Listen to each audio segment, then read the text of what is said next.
Hello and welcome to what's it called? The White Pew podcast. How did I forget? Fucking hell, I must be tired. My name is Gabrielle De La Puente. This is the White Pube. It's a website that I share with my friend Serena Mohammed every Sunday.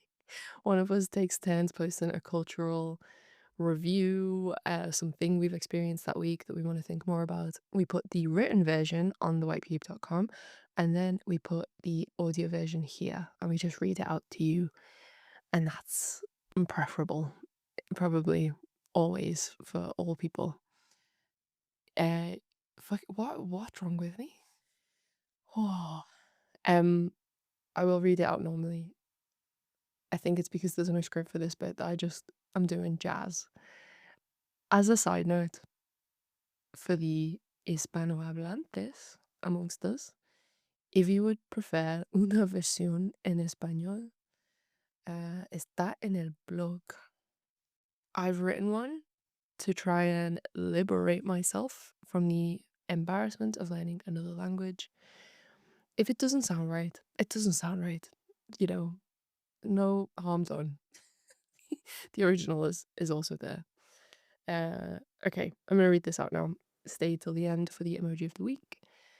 By Poor Artists, our book. If you want to support the White Cube, sign up on Patreon, sign up to our Discord. Okay.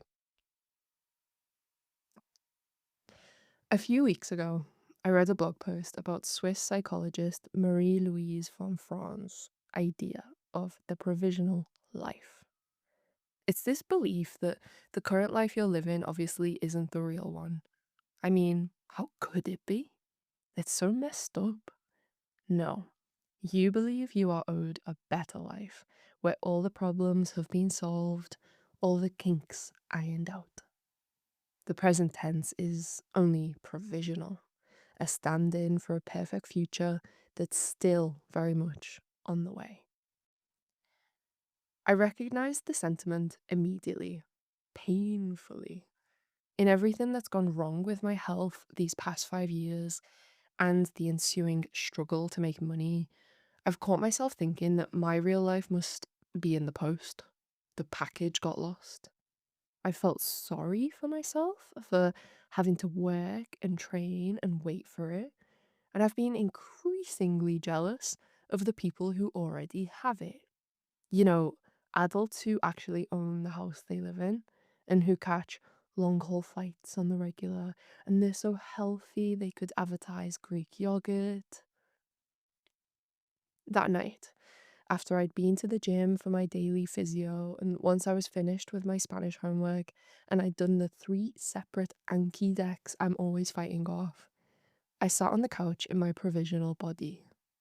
I told my boyfriend about this blog post I couldn't stop thinking about, and he looked across the room like I'd only just learned how to write my own name because he already knew this about me.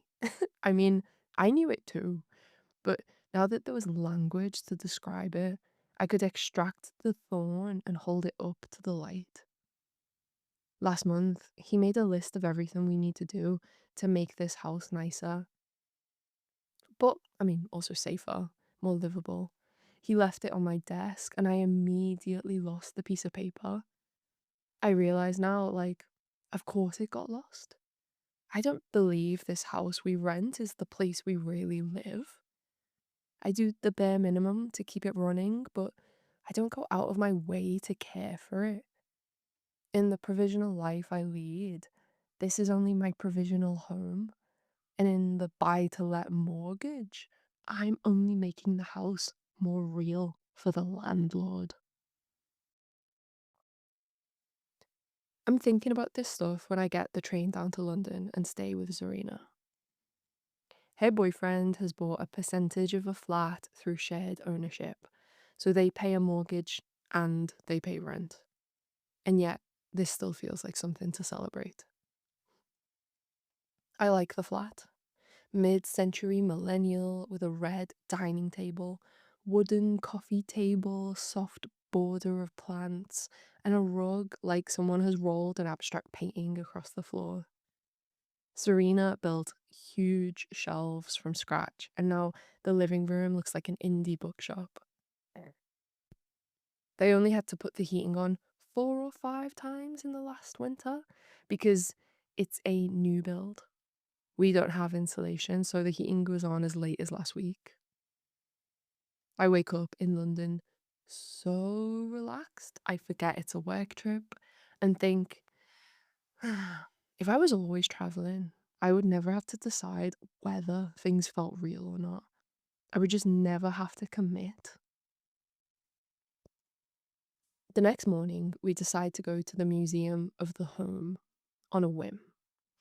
Free in Hoxton, there are old Hoovers, adverts for iconic couches, and interviews with Londoners in their homes about flour sifters and kitchen gods.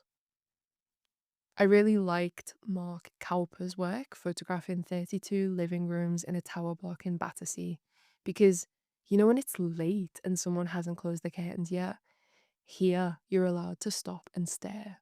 And we did, laughing and picking which one we'd have. The museum goes further, recreating rooms from the 1600s to present day England, fully furnished like historical IKEA displays. We walked past tidy middle class parlours with chessboards and watercolour sets, all the way to a flat in 2005 where some girl in a house share has left her bleach stained towel drying off the edge of a curtain pole. Zarina came up behind me and pointed out the towel I'd already noticed. And I was glad because that one detail was like saying, doesn't that person in the oil painting look like you? And like all of our friends who just have to make do while we try not to sink into the ground. Back in Zarina's, I was looking out the windows. She's living just above the tree line, and as the trees swayed level with our feet, it felt like a kind of tide. I would have preferred more modern and contemporary spaces in the museum so we could think about what it means to live in this country now. I wonder what homes are worth recreating in a museum. I think I want to see the homes that are not. More bleach stained towels. I look around the room I'm writing this text in today and I see dust tacky along the skirting board and picture rail, a small galaxy of mold above my head, the ladder that won't seem to fit anywhere else, and the wallpaper I started to peel away behind my computer but never finished. And that lost to do list begins to rewrite itself. I live thinking that any day the landlord could send us a text saying we've got to move out. So I've basically kept my suitcase packed just in case. I wait nervously for disability to shatter my body once again. So I think about my health like it's my job, and I learn things constantly because at least I own myself. But then I'm back home and looking out at an empty yard, and I decide to order a picnic table. It takes an hour to build. What one cat jumps on top, the other hides below. The table feels like the first decision I've made in a long time. We eat dinner outside. I get so happy, arms out across brand new wood that has been warmed under the sun. I want to look after the self that is always with me in the present.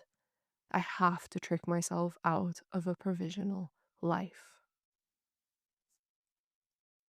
Thank you for listening. Please leave a house emoji on the Instagram post for today. If you're not an Instagram person, please consider sharing the text on whichever social medias you live on. And I think that's it. I'm gonna go and finish my breakfast. I'm gonna do some knitting today.